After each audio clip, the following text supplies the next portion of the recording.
nagsilbi ako ng kandila dahil kaarawan ko.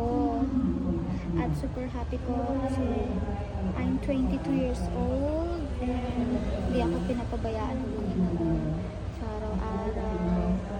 Hindi ako religious people, pero isa ako sa naniniwala kay Lord na siya palagi yung gagabay sa akin. Hindi man ako nagsisimba, hindi man ako araw-araw nananalig or nagpipray, pero lagi siya sa isipan ko.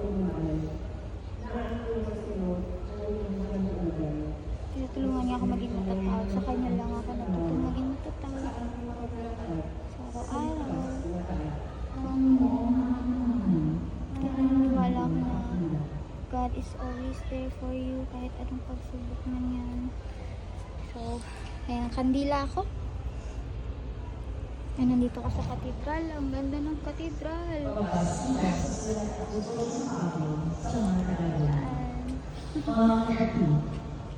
Mary.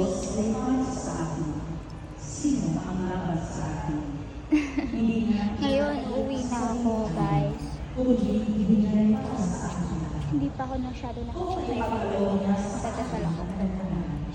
Hindi pa pala ako mag-uwi. Naligtad ko magdasal.